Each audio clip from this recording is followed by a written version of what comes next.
बिस्मिल्लाहिर्रहमानिर्रहीम, अस्सलाम वालेकुम। आप देख रहे हैं प्रोग्राम रियासत और अवाम मोहम्मद अकबर बाजवा के साथ। क्या उस्मान बुज़दार इस दफ़ा तब्दील होने जा रहे हैं? पहले भी बहुत दफ़ा ये बात हुई, लेकिन अब उन पर जो इल्ज़ामात हैं वो करप्शन के हैं। पहले नाअहली का इल्ज़ाम था, पहले ये इल्ज़ाम था कि वो गवर्न नहीं कर पा रहे पंजाब को, लेकिन इस दफ़ा उन पर बाकायदा करप्शन के इल्ज़ामात हैं। नैब के पास जो शिकायत मौसूल हुई और जिस पर इंक्वायरी का आगाज़ हो गया, जिस पर उस्मान बुज़दार को परसों के रोज़ बुलाया गया है, उस हवाले से अब यह कहा जा रहा है कि 5 करोड़ रुपए की रिश्वत का इल्ज़ाम है। उसके अलावा ऑडिटर जनरल की जो रिपोर्ट आई उसमें कम अज़ कम 2 अरब के घपले हैं।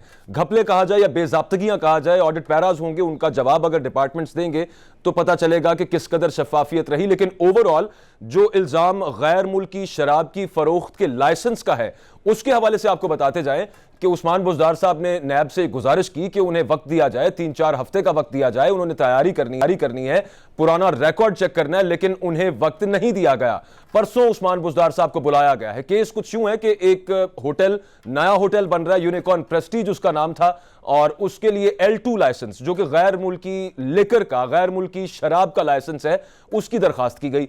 अब इल्ज़ाम यह है उस्मान बुज़दार साहब के खिलाफ कि जब मैटर, ये सारा मामला एक्साइज एंड टैक्सेशन डिपार्टमेंट की तरफ से, डीजी एक्साइज की तरफ से, जिन्होंने ये लाइसेंस जारी करना था, सीएम सेक्रेटेरिएट को रेफर किया गया, तो दोबारा कहा गया एक्साइज डिपार्टमेंट को कि आप ये लाइसेंस जारी कर सकते हैं। अब उस पर इल्ज़ाम यह है, आपको दोबारा बताता जाऊं, कि सीएम पॉलिसी है 2009 की।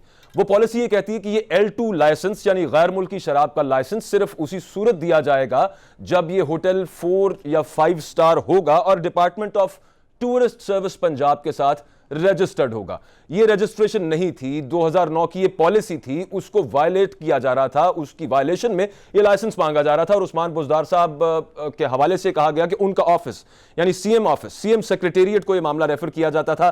3 दफा एक्साइज डिपार्टमेंट की तरफ से ये मामला नैब के मुताबिक रेफर किया गया सीएम सेक्रेटेरिएट को, सीएम ऑफिस को, कि एक सेंसिटिव मैटर है, इसको देखिए। उसके बावजूद ये लाइसेंस दिया गया। और अब इल्जाम ये है कि उनके फ्रंटमैन है।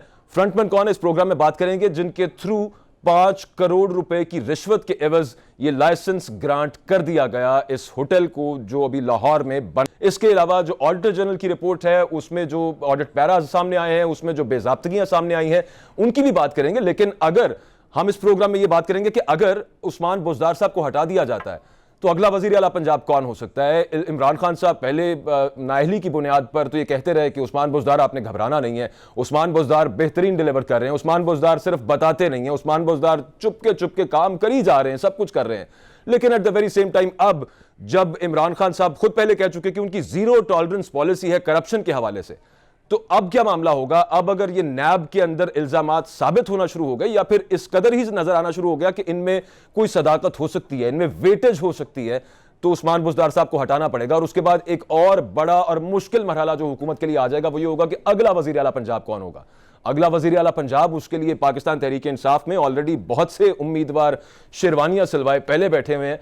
उनमें एक अलहदा लड़ाई शुरू हो सकती है। क्या जो इत्तेहादी हैं हुकूमत के, वो किसी एक नाम पर मुत्तफिक होंगे। परवेज इलाही साहब, काफ लीग ओवरऑल ये कह चुकी कि उस्मान बुज़दार साहब को तब्दील ना किया जाए, वो बहुत कंफर्टेबल हैं उस्मान बुज़दार साहब के साथ काम करने में। ये साल डेढ़ पहले की बात है, आप लोगों के इल्म में ही है। अब क्या होगा अगर उस्मान बुज़दार साहब को हटाया गया, तो किस कदर आसान मरहला होगा, लेकिन ये किस कदर मुश्किल मरहला होगा, ये देखना होगा। अगला कैंडिडेट कौन होगा। और अगर यहां से इमरान खान साहब उस्मान बुज़दार साहब को हटाते हैं और करप्शन का इल्जाम उन पर साबित होता है, तो इमरान खान साहब का बाकी तो सब कुछ अपनी जगह पर, लेकिन वफाकी हुकूमत पर उसका क्या असर पड़ेगा। क्या वफाकी हुकूमत भी खतरे में पड़ जाएगी उसके बाद, क्योंकि इमरान खान साहब ही मुसलसल सपोर्ट करते रहे, बैकिंग करते रहे उस्मान बुज़दार को। और अब अगर उस्मान बुज़दार को हटाया गया तो यह एक बड़ा इल्जाम ऑपोजिशन इमरान खान साहब से पूछेगी कि क्यों एक ऐसे शख्स को, जो पहले गवर्न नहीं कर सकता था, जिस पर इल्जाम लगाए गए और अब उस पर रिश्वत का एक बड़ा इल्जाम सामने आया है, उसको वजीर आला क्यों लगाए रखा पाकिस्तान के सबसे बड़े सूबे का। फवाद चौधरी साहब की गुफ्तगू आपने सुनी, इन मामलात पर भी हम आज इस प्रोग्राम में बात करेंगे। एक बात उन्होंने बहुत इंपॉर्टेंट की कि अगर उस्मान बुज़दार साहब वज़ीर आला बन सकते हैं तो फिर कोई भी पंजाब का वज़ीर आला बन सकता है। हमारे साथ जो गेस्ट मौजूद हैं आज प्रोग्राम में, आपसे तारुफ कराता जाऊँ, नासिर नकवी साहब हमारे साथ मौजूद हैं, सीनियर तज्ज़ियाकार हैं और पब्लिक न्यूज़ के ब्यूरो चीफ लाहौर भी हैं। इमरान खान साहब सीनियर एंकर पर्सन तज्ज़ियाकार हमारे साथ प्रोग्राम में मौजूद होंगे। नासिर नकवी साहब, फवाद चौधरी साहब तो कह रहे हैं कि बड़ा कमज़ोर सा केस है और जो ऑफिस है सीएम का वो एक बड़ा ऑफिस है, उसको इस तरह से ह्यूमिलिएट नहीं करना चाहिए, उसकी इस तरह से बेतौकीरी नहीं करनी चाहिए इतने कमज़ोर से। और इन्फर मैं उससे ये करता हूँ कि झूठा इल्ज़ाम लगा के।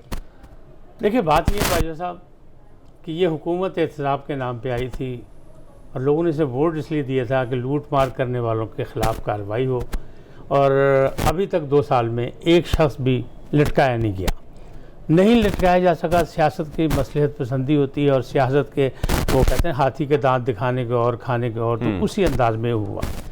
केस मामूली है, लेकिन आप ये सोचें कि हमारे मुल्क में जो एक ज़बरदस्ती का केस जुल्फ़िकार अली भुट्टो पे बनाया गया था, उसमें भी लोग यही कह रहे थे कि ये कौन सा कोई केस है, इसमें उसमें खुद डायरेक्ट इन्वॉल्व नहीं है। ये तो ना कहें कि जबरदस्ती केस बनाया गया, देखिए बात सुने, उस्मान बुज़दार के खिलाफ जबरदस्ती केस बनाया। देखिए बात सुने उसको, नहीं मैं ये बता रहा हूँ किसी केस को आप मामूली ना समझें। अच्छा, इसके मेरिट्स तो बताइएगा। हाँ, मेरिट्स क्या है, मेरिट्स की बात करें अगर इसको, मैं ये कहने का मकसद सिर्फ था कि किसी चीज़ को भी आप बिल्कुल आम सी बात ना समझें। मेरिट क्या है कि ये 5 करोड़ की जो है इसमें रिश्वत ली गई है, और 5 करोड़ की रिश्वत जो है, मेरे जो ज़राए हैं, मकसद मुख्तलिफ लोगों की बातें होती हैं, किसी को चिड़िया बताती है, किसी को तोता बताता है, किसी की फाल निकाली जाती है, और जिसको कुछ भी नहीं कोई बताता वो भालू के पास चला जाता है पूछने के लिए। भालू नहीं, भालू नहीं तो फिर खालू ज़रूर होता है बताने में, कान में फूंक मारने के लिए। तो इसलिए लोग जो है वो कुछ ना कुछ बोलते रहते हैं, बातें आती रहती हैं और आगे निकलते। अब है क्या इस वक्त फुफा आए हैं, अमीर तैमूर साहब हैं, DPO हैं, एक आम से अफसर है, नीचे से प्रमोशन करके आए हैं, कोई बहुत बड़ी तोप नहीं है, लेकिन वो जब मंडी बहाउद्दीन में थे तो उन दिनों में उनकी दोस्ती हो गई इस ख़ानदान से जो जमील नकवी साहब हैं जिनको ये लाइसेंस जारी किया गया। अब डील कहते हैं कि उन्होंने कराई है, और ये 7 करोड़ की है, 5 करोड़ की नहीं है। ये एक टेस्ट केस है, क्योंकि अभी मुहर्रम आने हैं, अभी सियासत ने बड़ा नरम होना है, उसके बाद मुहर्रमों के बाद सियासत ने गर्म होना है।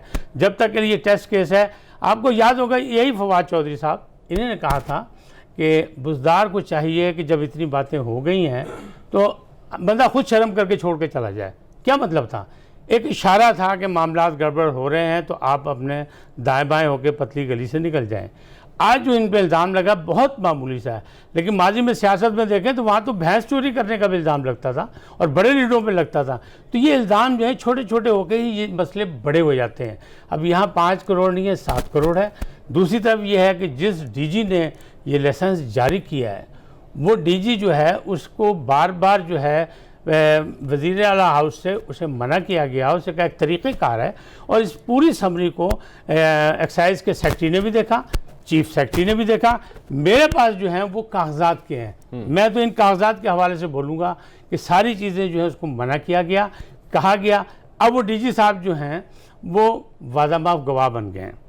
अच्छा, कल परसों अगर आपने खबरें सुनी हो तो ये भी कहा जा रहा था कि 2 शख्सियात हैं इसमें, एक का नाम पोशीदा है, लेकिन वो पोशीदा नाम वाले की फिर खबर भी सामने आ गई कि डॉक्टर राहिल सिद्दीकी दूसरे वादा माफ गवाह हैं। बन सकते हैं, लेकिन मैं ये कहता हूँ वो नहीं बनेंगे, नहीं बन सकते। वो प्रिंसिपल सेक्रेटरी, मैं वैसे उनके दौर में ये बात इसमें नासिर नकवी साहब एक छोटी सी बात, फिर इमरान भाई की तरफ भी मैंने जाना है। मैं सिर्फ मुझे सिंपल सी इतनी बात बताइए कि वो आशियाना वाले केस में कहा गया जी फवाद साहब जो हैं वो वादा माफ गवाह बनने जा रहे हैं शहबाज शरीफ के खिलाफ, कुछ ऐसा सामने नहीं आया। आहत चीमा बनने जा रहे हैं, कुछ ऐसा सामने नहीं आया। वो एक लंगड़याल साहब थे, वो वादा माफ गवाह बनने जा रहे हैं। ब्यूरोक्रेट्स के नाम तो पहले भी आते रहे, तो इस दफ़ा ऐसा नया क्या हो जाएगा? और वो तो बड़े अरबों के केसेस, अरबों के इल्ज़ामात, अरबों चोरी के, ये 5 करोड़ रुपए की बात है, 50 भी नहीं 5 करोड़ रुपए की बात है सिर्फ यहाँ पे। तो बात ये है कि मैं कुछ और कह रहा हूँ, आप अपनी बात कह रहे हैं, बिल्कुल सही है। ये तो सारी मतलब तारीख़ में और आँख पे लिखी गई ये बातें मौजूद हैं और आइंदा भी ये सियासी तौर पे भी इस्तेमाल होंगी, इंतज़ामी तौर पे भी इस्तेमाल होंगी। मेरा कहने का मतलब ये है कि अगर आप इंतज़ामिया को, ब्यूरोक्रेसी को हर चीज़ में इन्वॉल्व करके अच्छे बुरे अफसरान को बग़ैर पहचान के आप अगर उनको सज़ा देने की कोशिश करेंगे तो यही होगा कि फवाद चौधरी पर भी कुछ नहीं हो सका। आपने बंद किया हुआ, इन लोगों की ज़मानतें होती हैं, बाहर निकल आते हैं, हो जाता है। इसी तरह सियासतदानों की ज़मानतें हुई, सब बाहर आ गए। जो करप्शन का जो एहतसाब की बात थी, मैं तो हमेशा ये कहता हूँ कि देखें, एहतसाब अदालत को भी पार्लियामेंट के ज़रिए इस्तेकाम मिलना चाहिए और इन लोगों को भी इम्पोर्टेंट बात आप एक बीच में कर रहे हैं कि इल्जाम इतना बड़ा नहीं है। फवाद चौधरी साहब भी जो कह रहे हैं कमजोर इल्जाम है, लेकिन उसके बावजूद आप जो पास के हवाले दे रहे हैं, पहले भी गलत भी हुआ, छोटे छोटे केसेस पे भी बड़े बड़े फैसले आते रहे हैं। इमरान भाई, thank you very much for the time आपने दिया। उस्मान बुज़दार साहब के हवाले से परसों उनकी पेशी है नैब में, इल्ज़ाम इतना बड़ा नहीं है, कमज़ोर इल्ज़ाम है जो फवाद चौधरी साहब कह रहे हैं। ओवरऑल उसके मेरिट्स क्या है, वो नैब का जो केस है उसकी सारी ब्रीफ वो हमने अभी थोड़ी देर पहले बताई है। आपको क्या लगता है जो अब ये कहा जा रहा है, और खासतौर पर फवाद चौधरी साहब की इस तरह की स्टेटमेंट कि पंजाब का वज़ीर आला अगर उस्मान बुज़दार बन सकता है तो फिर कोई भी बन सकता है, तो आगे क्या फाइनली इस तरह का फैसला आपको होता नजर आ रहा है कि करप्शन का चूंकि इल्ज़ाम आ रहा है उनके ऊपर तो उनको शायद तब्दील कर दिया जाए? फवाद चौधरी साहब खुद एक कैंडिडेट थे वज़ीर आला पंजाब के। ट्रू। आपको याद होगा उन्होंने एमपीए का भी एक इलेक्शन जीता हुआ था। और जब आप किसी के खिलाफ कोई इलेक्शन आप लड़ते हैं या किसी सीट पे आप आना चाहते हैं, वहाँ पे कोई और आ जाता है, तो फिर आपके दिमाग में जब भी कभी उस बंदे के बारे में बात आती है तो वो थोड़ी सी नेगेटिव होती है। तो उसको गुंजाइश को अपने जहन में रख के अगर हम तबसरा करेंगे तो ज़्यादा आसानी रहेगी। ज़रूर। फवाद चौधरी साहब के पिछले स्टेटमेंट्स और ये वाला स्टेटमेंट भी उनकी उस ख्वाहिश से आज़ाद नहीं हो सकता जो उनके दिमाग में थी कि मैं वज़ीर आला पंजाब बनूंगा। बिल्कुल ठीक। तो बन तो वाकई कोई भी सकता है, ये तो बात उनकी ठीक है। उस्मान बुज़दार साहब का ये वाला जो केस है, इसमें राहील सिद्दीकी अब इस वक्त एक ऐसी पोजीशन में है कि उस वक्त के सेक्रेटरी एक्साइज और डीजी एक्साइज तो अपने बयानात दे चुके हैं और नैब के पास बतौर अप्रूवर एक का डॉक्यूमेंट मौजूद है और दूसरे का गालिबन आने वाला है। राहील सिद्दीकी का बड़ा इंपॉर्टेंट मामला है क्योंकि इनको 3 मरतबा ये लेटर गया था और जो एक अप्रूवर है वो खुद कह रहा है अपने मुंह से कि मुझे वहाँ पे बुला के 6 मरतबा इन्होंने बिठाया और मेरे ऊपर इन्होंने दबाव डाला। अब ये जो सारी चीज़ है इसको नैब इसको सर्द खाने में नहीं डाल सकती। राहील सिद्दीकी साहब या तो ये कहेंगे कि जी मेरे पास कुछ भी नहीं आया और मेरा इससे कोई ताल्लुक नहीं था, एक ऑप्शन ये है। सही। दूसरा ऑप्शन उनके पास ये है कि वो ये साबित करें कि अगर मेरे पास आया भी था तो मैंने लॉफुली रिएक्ट किया, उसमें मैंने कोई इलीगल काम नहीं किया, जो कि इंतहाई मुश्किल है। तीसरा ऑप्शन ये है कि वो साफ कहेंगे यार मेरे से इन्होंने गलत काम करवाया, मैं बस यहाँ बैठा हुआ था, मैं यहाँ रहना चाहता था इस जॉब पे, ये मेरे पे दबाव डाल के इन्होंने करवा दिया, मैंने कर दिया। ये 3 मुमकिन जवाब है ना। तीनों में से जो आखिरी वाला है वो तो एक तरह का ये हो गया कि आप वादा माफ गवाह बन जाएं, लेकिन मेरी इत्तला के मुताबिक वो अभी तक वादा माफ गवाह नहीं बन रहे। सही। उनका मामला अभी भी 50-50 है। दूसरा जो उस्मान बुज़दार साहब का मसला है वो एक नहीं है, वो दर्जनों है। इनकी कुछ फाइलें पड़ी हुई हैं, जब ये तहसील नाजिम हुआ करते थे उन पे बाकायदा इंक्वायरी हुई थी। ये बात है 2011 की। 2011 में ये इंक्वायरी कर रहे थे उस वक्त के वजीर बल्दियात जिनका नाम था दोस्त मोहम्मद खान खोसा। ये साबिक वजीर आला पंजाब भी रहे हैं, आपको याद होगा। ये इंक्वायरी कर रहे थे वजीर बल्दियात के तौर पे चंद ऐसे लोगों की जिनके पास ज़िलाई हुकूमतें रही थी या तहसील नाजिम वो रहे थे और उन्होंने करप्शन की थी। उनमें जो सरे फहरिस्त थे उसमें 3 लोग थे। एक पार्टी थी पाकपतन की, एक ये खादम कालुका वाले थे और एक जो है वो ये उस्मान बुज़दार था। इन तीनों के ऊपर जो है वो इंक्वायरी हो रही थी। तो अचानक इनसे रब्ता किया गया दोस्त मोहम्मद खान खोसा से उस दौर में शहबाज शरीफ के ऑफिस की जानिब से, और वो बंदा था तौकीर शाह, आपको याद होगा। जी जी। एक principal secretary Model Town case में भी बड़ा उनका नाम उसने आया दोस्त था। मोहम्मद खान जी, उन्होंने दोस्त मोहम्मद खान खोसा साहब से रब्ता किया और रब्ता करके कहा कि इनके साथ हमारी सेटलमेंट हो गई है तो आप ये फाइलें बंद कर दें। तो दोस्त मोहम्मद खान खोसा ने कहा कि जनाब ये तो बड़ा वाज़ेह इन्होंने करप्शन की हुई है, मेरे पास सारे सबूत मौजूद हैं, अब तो ये तकरीबन फाइनल स्टेज पे है इनकी इंक्वायरी, तो हमें बंद क्यों कर दें। तो उन्होंने कहा जी इसको स्लो डाउन कर दें, इसको रोक दें। इसके ऊपर खासी बदमज़गी भी हो गई थी सरदार दोस्त मोहम्मद खान खोसा साहब की और शहबाज शरीफ साहब की। अच्छा। कि शहबाज शरीफ साहब चाहते थे, क्योंकि उस्मान बुज़दार साहब के वालिद थे फतेह मोहम्मद बुज़दार, वो मिले थे जाके शहबाज शरीफ साहब को और उन्होंने कहा था हम आपकी पार्टी ज्वाइन कर लेते हैं, हम जो है वो फारूक ब्लॉक में भी आ जाते हैं, जिस तरह आप कहेंगे वैसे आपके साथ हम जो है वो चलने के लिए तैयार हैं और आइंदा हम नून लीग के टिकट से इलेक्शन लड़ेंगे, आप हमें शामिल कर लें और हमारी इंक्वायरी बंद करवाएं। शहबाज शरीफ साहब आपको याद होगा कि ब्लैकमेल होते थे पीपल्स पार्टी के हाथों और एक फॉरवर्ड ब्लॉक के साथ उन्होंने पूरी हुकूमत चलाई थी। तो इसलिए उन्होंने दोस्त मोहम्मद खान खोसा को कह के जबरदस्ती ये इंक्वायरी जो है इसको खत्म करवाया और वो इंक्वायरी भी अभी पड़ी हुई है उस्मान बुज़दार की। और इनका वाहिद तहसील नाज़िम का दफ्तर था जिसमें आग लगी थी, रिकॉर्ड जलाने के लिए इनके वाहिद तहसील नाज़िम के दफ्तर में आग लगी थी पूरे पंजाब में और इन्होंने रिकॉर्ड जला दिया था अपनी करप्शन के सबूत मिटाने के लिए। लेकिन वो फाइलें अभी भी मौजूद है और वो कहाँ पे हैं उसका एक हिस्सा तो मैंने पढ़ा भी है। नहीं तो इमरान भाई, ये नैब की हवाओं का रुख अब क्या वाकई तब्दील हो रहा है? देखिए केस आ गया उनके पास, वो केस को सुन रहे हैं। हवा, मैं इस बात को नहीं मानता हूं। देखें वो जो ये तो आपको पाकिस्तान जैसे मुल्क में देखना पड़ता है कि आपके नहीं, मैं ये कह रहा हूं कि पाकिस्तान जैसे मुल्क के अंदर इदारों को ये तो देखना पड़ता है कि हमारे किसी काम से हुकूमत ही ना गिर जाए, देखना पड़ता है, रियलिटी है।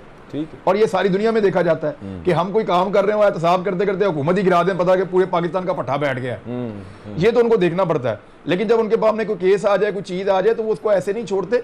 जो फाइल है ना वो कहीं ना कहीं चलती ही रहती है, चलती ही रहती है, वो बंद नहीं होती। चौधरी बरादरान के साथ क्या हुआ, उनकी फाइल आज तक बंद नहीं हुई, आज तक बंद नहीं हुई। वो उनके सर पे तलवार लटक रही है। ये पाकपतन का नवाज शरीफ साहब का जो मामला चल रहा है वो 1980s का, वो भी अभी तक तलवार लटक रही है। कब के वो 30 साल गुजर चुके उस सारे मामले को। तकरीबन एक ब्रेक का वक्त है, ब्रेक से वापस आएंगे नाजरीन। बात करेंगे कि अगर ये हुकूमत चली जाती है, जो इमरान खान साहब बात कर रहे थे कि इदारों को देखना पड़ता है कि कोई एक केस खोलने से, किसी एक शख्स के खिलाफ कार्रवाई करने से कहीं हुकूमत ना गिर जाए, मुल्क का भट्टा ना बैठ जाए। लेकिन अगर ऐसा करना पड़ जाता है तो आगे फर्ज कर लें अगर उस्मान बुज़दार साहब को हटाते हैं इमरान खान साहब, ऑप्शंस क्या होंगी आगे, और क्या उससे वफाकी हुकूमत भी कमजोर हो सकती है, और ऑपोजिशन का उस पर क्या रद्द-ए-अमल होगा। ऑपोजिशन की सियासत इस वक्त कहां जा रही है, तज्जिया पूछेंगे इस ब्रेक के बाद।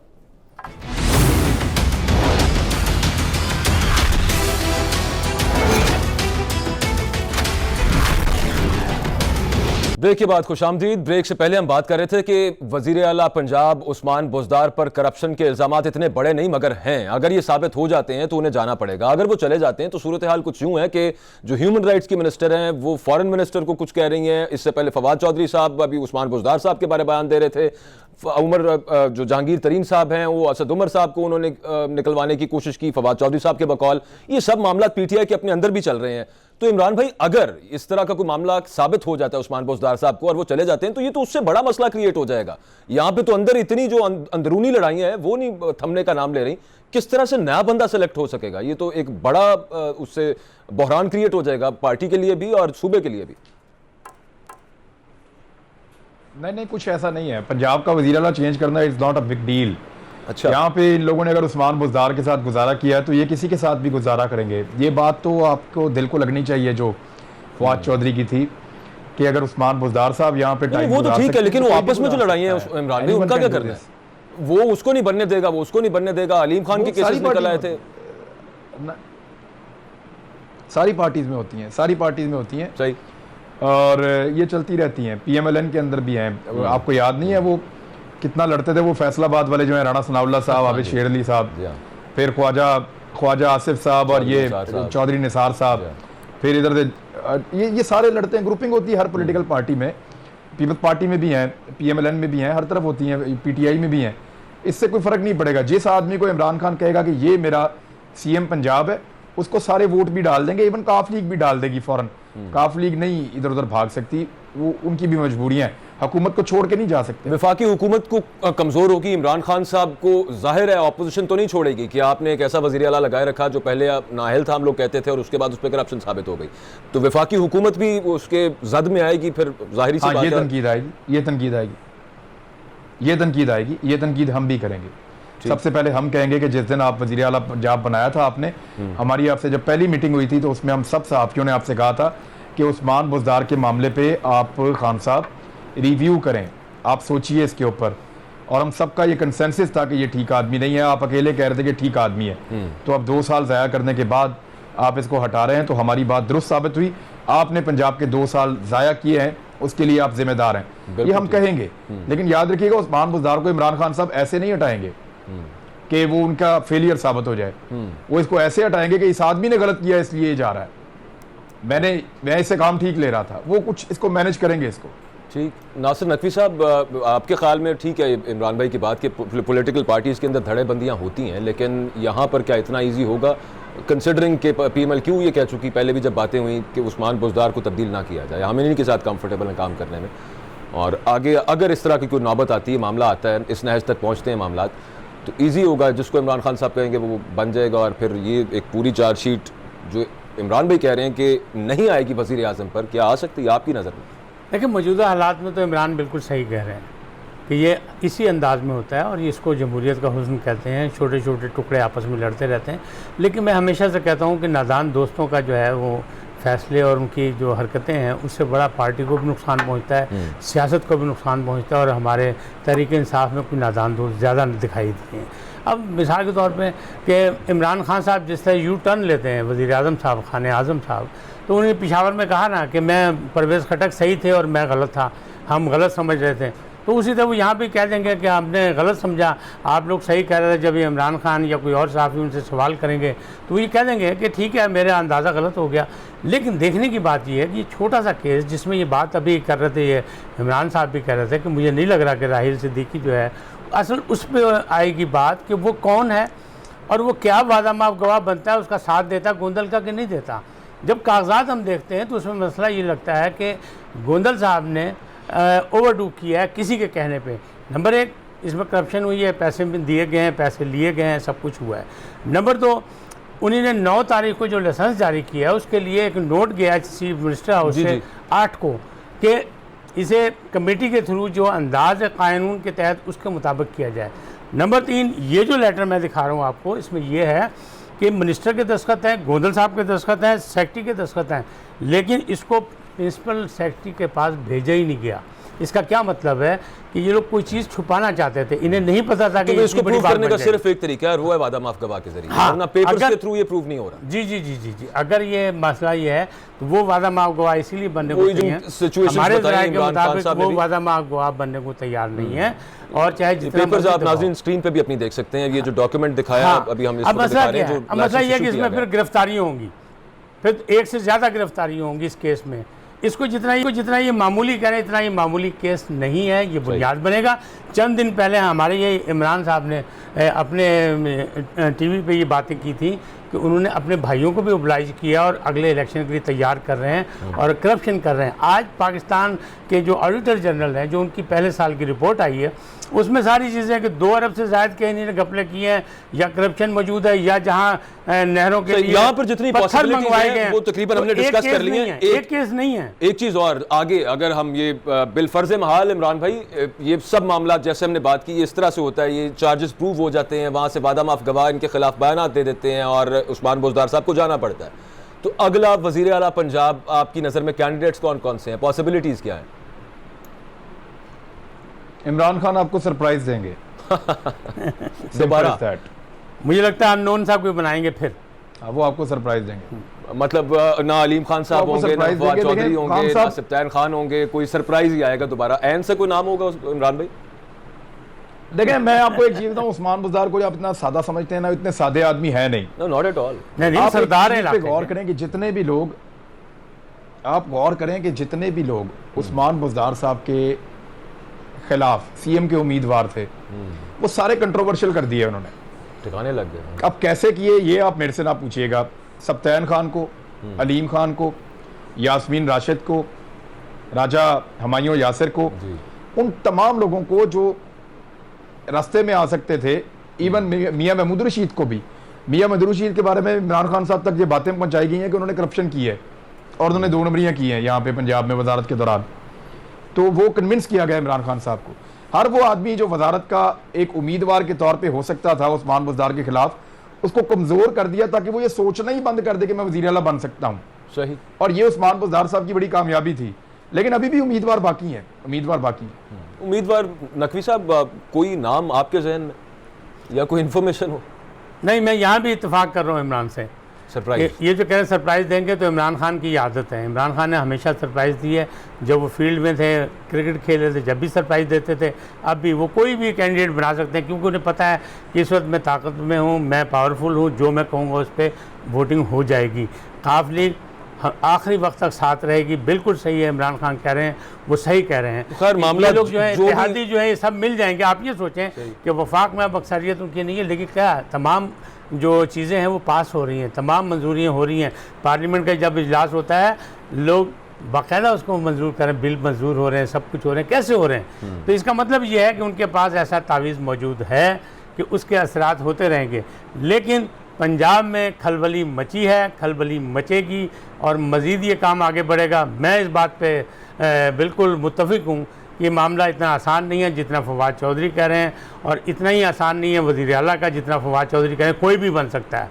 बहुत से उम्मीदवार हैं, बहुत से की शेरवानियाँ सिली हैं, लेकिन कोई मसला नहीं है। इतना आसान नहीं है इसमें मसला बनेगा। 2 साल इस तरह एक वज़ीर आला के बारे बार बार बातें, हर तरफ से इल्ज़ाम, हर तरफ से तनकीद। इमरान भाई, ये अगले 3 साल किस तरह ये वज़ीर आला गुजार सकते हैं? और फिर अगेन वही बात मैं आपसे पूछूंगा, ये जितना डिले होता जाएगा मामला, देखिए मैं आपको एक चीज बताऊं, मैंने उस्मान बुज़दार पे ना कभी खान साहब के खिलाफ, सर देखें, उस्मान बुज़दार पे जब शुरू में लोग तनकीद कर रहे थे ना, तो मैं कहता था कि यार ज्यादती ना करें आप। एक आदमी, आम आदमी आ गया जनूबी पंजाब से, जी, गरीब इलाके से उठ के आ गया है, आपसे बर्दाश्त नहीं हो रहा, उसे काम करने दें। अच्छा, तब तक मैं ये समझता था कि उसको काम करके उसको मौका देना चाहिए, और ये बात ठीक थी। सही। जो लोग उस वक्त मुखालफत कर रहे थे उस्मान बुज़दार के आते ही, आप इमरान खान को तो बता सकते हैं, 2-4 और जगहों पे बात कर सकते हैं, लेकिन पब्लिकली मुखालफत नहीं करनी चाहिए थी, उस आदमी को काम करने देना चाहिए था। अब 1.5 साल के बाद एक केस आया, और उस वक्त मैं पहली दफा कन्विंस हुआ कि नहीं यार, ये आदमी सिर्फ सादा और ये आप ये समझ रहे हैं कि नाअहली वाली बात जो या बैड गवर्नेंस वाला मामला नहीं है, ये आदमी करप्ट भी है। फिर मैंने इस पे काम शुरू किया, 6 महीने में मैं कन्विंस हो गया कि ये आदमी करप्ट है। अब मेरे पास बाकायदा फाइलें पड़ी हुई हैं, पेपर पड़े हुए हैं, बेशुमार रिकॉर्ड है। मैं इंतजार कर रहा हूं कि ये आदमी मुझे अदालत ले जाए किसी तरह, जो हत्या की इज्जत का दावा इन्होंने किया है, बिल्कुल, ये मुझे ले जाए अदालत में, वहीं पे इंशाल्लाह जो सवालों के जवाब ये नहीं देते वो हम इनसे वहां पे पूछेंगे इंशाल्लाह। अब मैं कन्विंस्ड हूं कि ये नाअहल नहीं है, मैं अब इस बात पे कन्विंस्ड हूं कि ये करप्ट है। तो अब गुंजाइश खत्म हो गई, अब निकालें, दूसरा बंदा लेकर आए, नहीं निकालते तो भुगतेंगे। सही, तो आप भुगतेंगे। अर्ज ये है कि मतलब ठीक है, आपकी बात दुरुस्त है, ये ऐसे करके पैंतरा बदल देंगे। कन्विंस आप हो गए हैं, अदालतें अगर कन्विंस हो जाएं और कानूनी तौर पर अगर उन्हें करप्ट कह दिया जाए तो फिर बात कुछ और बनेगी जाके। लेकिन जितनी भी बातें हुई, एक ब्रेक का वक्त है सर, ब्रेक से वापस आएंगे। तो अभी तो खैर ये है कि जितना तज्जिया पंजाब के हवाले से सुना है, अल्लाह ताला पंजाब का हामी व नासिर हो। ब्रेक के बाद आके बात करेंगे ऑपोजिशन की, ऑपोजिशन कहाँ पे जा रही है, ऑपोजिशन भी आपस में मुत्तहिद नहीं हो पा रही, किस तरह से हुकूमत को टफ टाइम देके जब वो आपस में लड़ रहे हैं, मामला वहां पे क्या है, इस ब्रेक के बाद बताते हैं।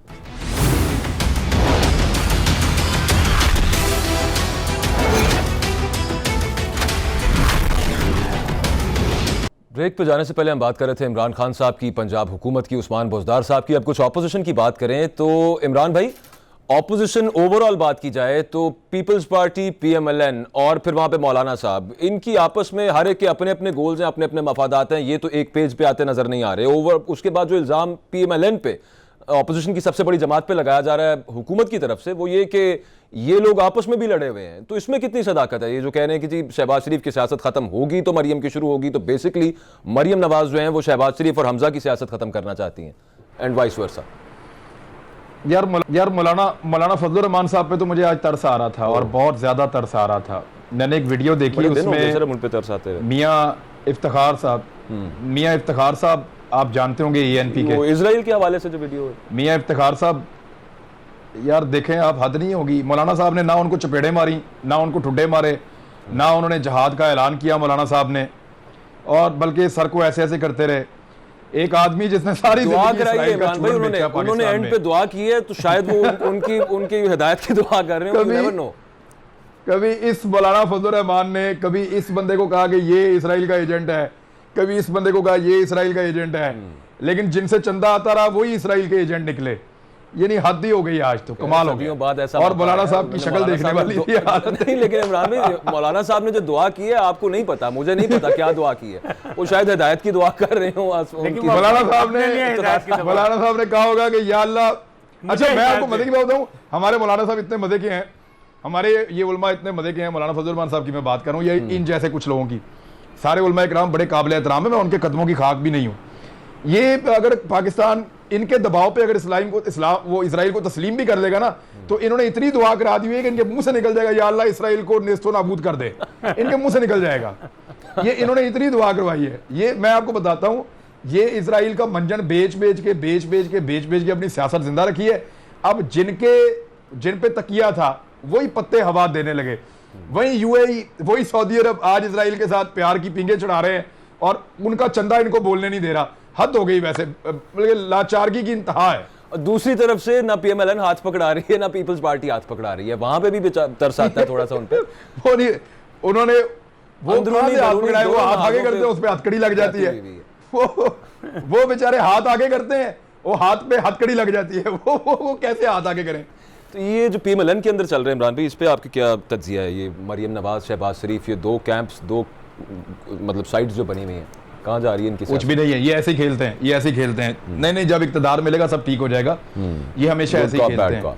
ये गुड कॉप बैड कॉप का ना इनका बड़ा जबरदस्त, और मैं मान गया हूं इनको कि जितना अच्छा ये इसको खेलते हैं उतना दुनिया में शायद कोई नहीं खेलता। नहीं, जो इनके हाथों खेला जाता है, मुझे तो ये नहीं समझ आती कि जो हर दफा इनकी गुड कॉपिंग बैड कॉपिंग में, यानी एक अच्छा सिपाही बुरा सिपाही इस गेम में हर दफा आ जाता है, ये हर दफा टीवी पर डिस्कस हो जाती है, उसके बावजूद ये किसी ना किसी को बेवकूफ बनाने में कामयाब हो जाते हैं। ये बड़ी अजीब सी बात है। बेवकूफ फिर वो बहुत नेक्स्ट दर्जे के वो लोग हैं कि जो बन जाते हैं इनके हाथों। नासिर नकवी साहब, आपका इस पर क्या तजिया है? ये कारोबारी लोग हैं, सियासत को भी कारोबार बना के करते हैं। इनके जो मतलब डीलिंग के एजेंट जो हैं वो हर जगह मौजूद हैं। मैं तो कहता हूँ सर, इतना ही आसान होता जैसे ये तो हम लोग जिस तरह इसको डिसाइफर करते हैं ना, वो सियासत को सियासत की तरह नहीं खेलते, वो उसको एक कारोबार की तरह खेलते, वो एक डील करके खेलते हैं उसके हिसाब से। अभी मैं तो भी इमरान की बात करूंगा कि इमरान ने कहा कि अल्लाह करे अदालत ले जाए, तो अदालत में तो फिर कागज़ बोलते हैं, और जब कागज़ बोलेंगे तो फिर दूध का दूध और पानी का पानी हो जाएगा।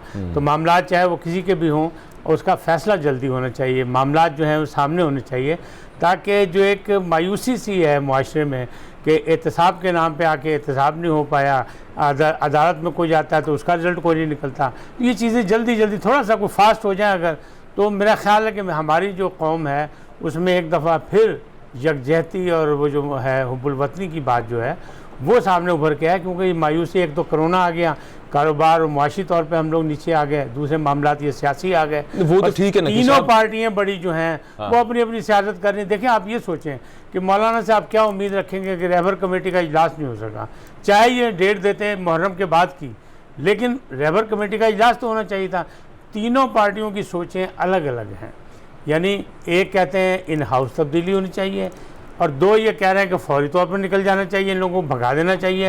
इमरान अपना फायदा देख रहे हैं साहब, अपने अपने मुफादात में। इमरान भाई, उस दिन मरियम नवाज जो बात कर रही थी वो ये कह रही थी कि नवाज शरीफ साहब का बड़ा इस पे क्लियर स्टैंड है, वो कह चुके हैं कि मौलाना फजलुर रहमान का हर हद तक हर फोरम पे जाके साथ दिया जाए। मौलाना साहब वहां से कह रहे हैं कि मेरे साथ हर दफा हाथ हो जाता है यहाँ से, तो ये नवाज शरीफ साहब के कहने पर हाथ हो रहा है कि नवाज शरीफ साहब की क्लियर इंस्ट्रक्शन के बावजूद शहबाज शरीफ साहब नहीं होने दे रहे?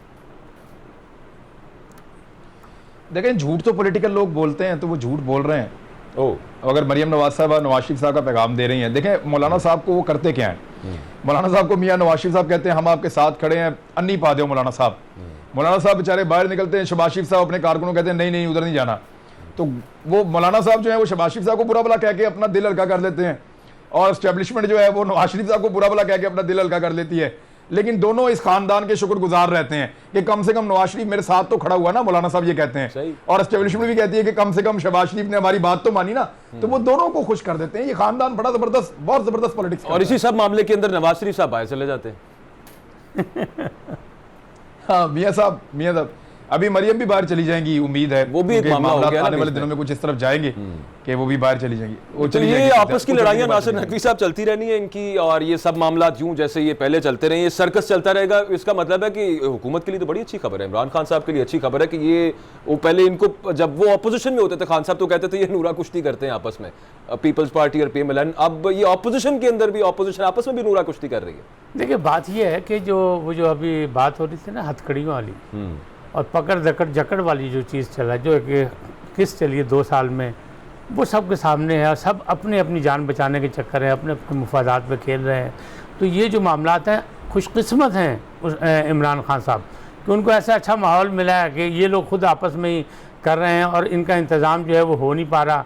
सियासत करना चाहते हैं, एक बात हो जाती है, उधर वो आसिफ ख्वाजा साहब जो हैं वो बढ़ के मारते हैं पार्लियामेंट में, तो उनका कोई और केस खुला हुआ होता है तो वो चुप हो जाते हैं। मसलियत पसंदी जो है सियासत में, वो मामला गड़बड़ होता है। माशाल्लाह सबकी सियासत लेना पड़ता है, सबकी सियासत सबको कुछ ना कुछ मिल रहा है, और सियासत यूं ही चलती जा रही है। लेकिन ओवरऑल हमने जो ऑपोजिशन की बात की, पंजाब की और पाकिस्तान की वफाकी हुकूमत, तो प्रोग्राम का वक्त खत्म हो गया। सिर्फ इतना ही कहूंगा कि पाकिस्तान का अल्लाह ताला हामी और नासिर हो। इजाजत दीजिए, अल्लाह हाफ़िज़।